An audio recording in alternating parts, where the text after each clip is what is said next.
सो आज हम लोग नेक्स्ट चैप्टर के ऊपर डिस्कस करने वाले हैं, that is magnetism and matter. तो इस चैप्टर का जो पहला टॉपिक है that is current loop as a magnetic dipole. मतलब एक करंट कैरिंग लूप जो होता है उसको हम लोग मैग्नेटिक डाइपोल की तरह ट्रीट कर सकते हैं। So that is our first topic. So how we can treat a current carrying loop as a magnetic dipole, उसको अभी हम लोग समझेंगे। तो यहाँ पर देखिए इस डायग्राम में, पहला डायग्राम में आप लोग को दिखाई दे रहा है, there is a current carrying loop in which current capital I is flowing in the anticlockwise direction. तो यहाँ पर क्या होगा, जैसे करंट फ्लो करेगा तो करंट कैरिंग लूप एक मैग्नेट की तरह एक्ट करते हैं, जो हम लोग लास्ट चैप्टर में पढ़ा था in the Biot-Savart law, and in Oersted experiment also we have seen that a current carrying loop act as a magnet। तो अगर ये मैग्नेट होगा तो इसका मैग्नेटिक फील्ड लाइंस भी होगा। तो यहाँ पर मैंने जो ब्लू कलर का एरो है that is representing the magnetic field lines. तो यहाँ पर देखिए करंट अगर एंटी क्लॉकवाइज डायरेक्शन में जा रहा है तो इसका जो मैग्नेटिक फील्ड का डायरेक्शन होगा, so that can be obtain by using right hand thumb rule. तो यहाँ पर राइट हैंड थंब रूल हम लोग कैसे अप्लाई करेंगे, तो यहाँ पर सेकेंड पिक्चर में आप लोग को दिखाई दे रहे हैं, when we curl the fingers along the direction of the current then the stretched thumb का जो डायरेक्शन होगा that will represent the direction of the magnetic field. तो जैसे कि आप लोग को दिखाई दे रही है यहाँ पर मैग्नेटिक फील्ड का direction will be outward. So outward direction में क्या होगा, मैग्नेटिक फील्ड का डायरेक्शन होगा। तो यहाँ पर जो ये करंट कैरिंग लूप है उसको एक मैग्नेट की तरह हम लोग ट्रीट कर सकते हैं।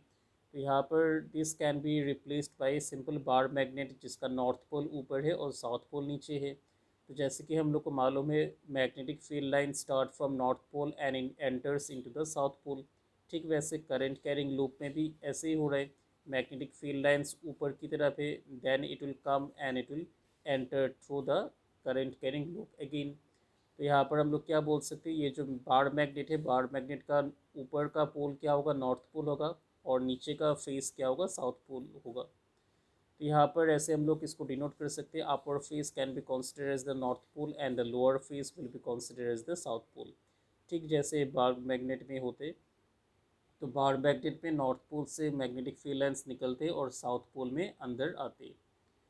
सो we can treat this current carrying loop as a magnetic dipole. Dipole का मीनिंग क्या है, यहाँ पर दो पोल होगा, north pole and south pole.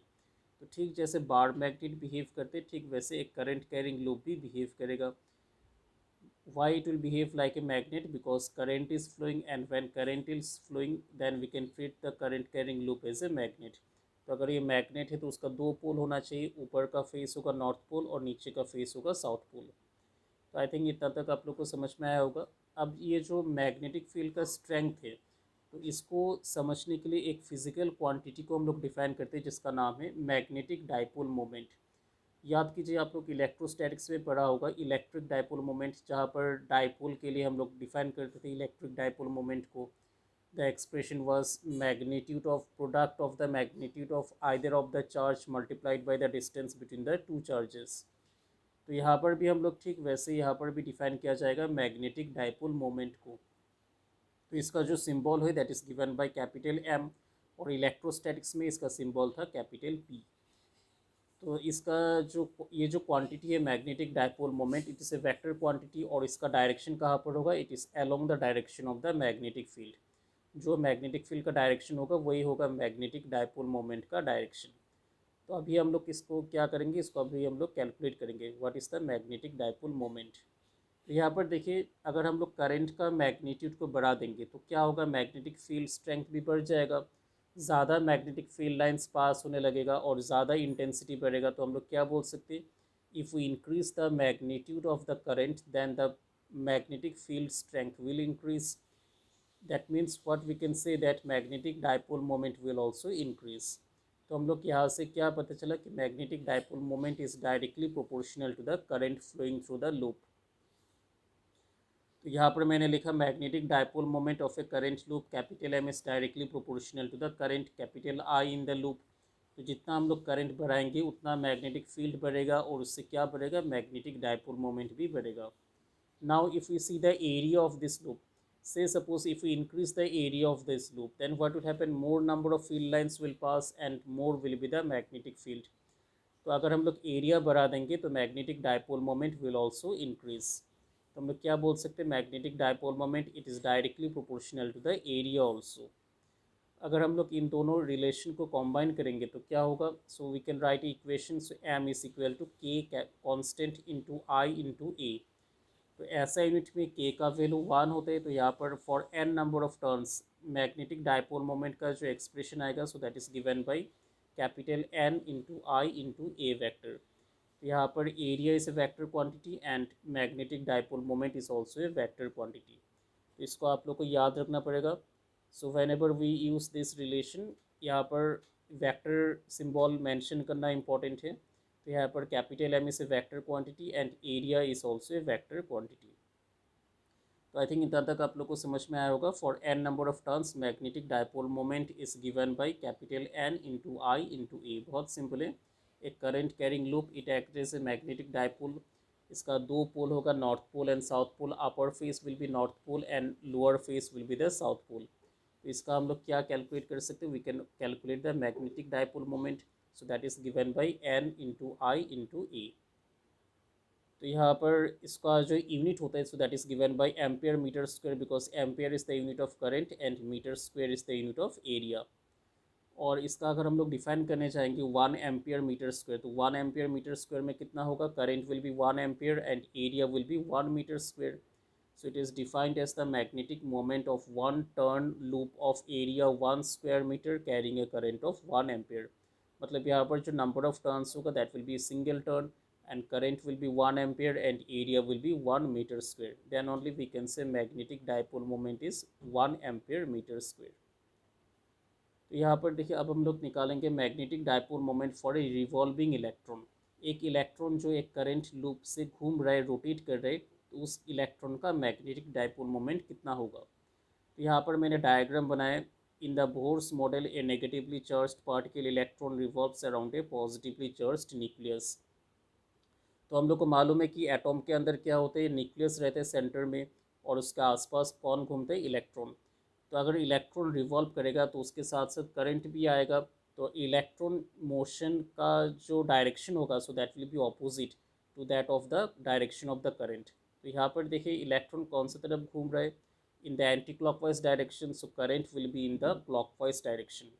तो करंट का जो डायरेक्शन होता है that is opposite to the motion of the electron. तो इलेक्ट्रॉन घूमेगा तो उसका एक वेलोसिटी भी आएगा, so that is given by the tangential direction. And उस इस करंट कैरिंग लूप का जो मैग्नेटिक डायपोल मोमेंट निकल कर आएगा, so that is given by N into I into A, जो अभी हम लोग डिराइव किया था। For every current carrying loop the magnetic dipole moment capital M is defined as N into I into A, where A is the area and N is the number of turns. तो इसको निकालते हैं हम लोग। Electron का charge जानते हैं -1.6 into 10⁻⁻19 coulomb होते हैं।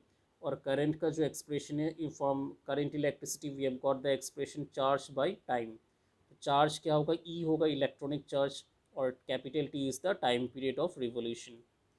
तो यहाँ पर क्या होगा, अगर हम लोग निकालेंगे इसको, so current will be E by T, charge by time. और टाइम कैसे निकाला जाता है, डिस्टेंस बाई स्पीड। यहाँ पर पूरा सर्कल का डिस्टेंस कैसे कैलकुलेट करते हैं हम लोग, so that is given by simply circumference of the circular loop.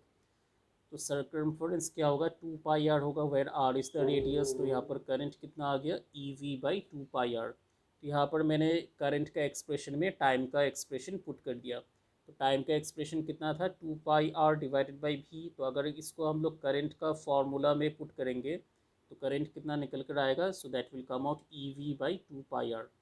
तो मैग्नेटिक मोमेंट का एक्सप्रेशन क्या था, M is equal to N I A. तो यहाँ पर अगर हम लोग पुट कर देंगे इसको, तो मैग्नेटिक मोमेंट कितना मिलेगा मुझे। मैग्नेटिक मोमेंट क्या होते हैं, करंट इंटू एरिया होते फॉर सिंगल टर्न।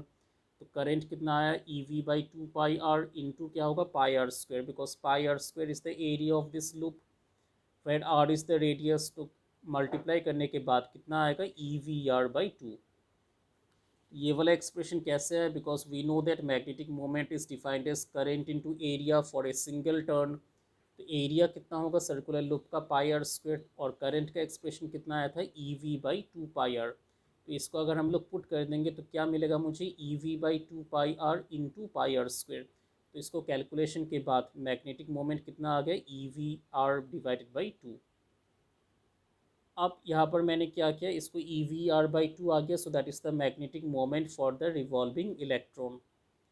अब यहाँ पर देखिए, अब यहाँ पर the direction of this magnetic moment can be calculated and it is into the plane of the paper. अब ये into the plane of the paper कैसे हुआ, बिकॉज मैंने पहले बोला था मैग्नेटिक मोमेंट का जो डायरेक्शन होता है that is along the direction of the magnetic field. तो मैग्नेटिक फील्ड का डायरेक्शन कैसे हम लोग निकालते हैं, by using right hand thumb rule. तो राइट हैंड थंब रूल अगर हम लोग अप्लाई करेंगे इस करंट कैरिंग लूप के ऊपर, तो यहाँ पर देखिए करंट का डायरेक्शन कहाँ पर, क्लॉकवाइज है।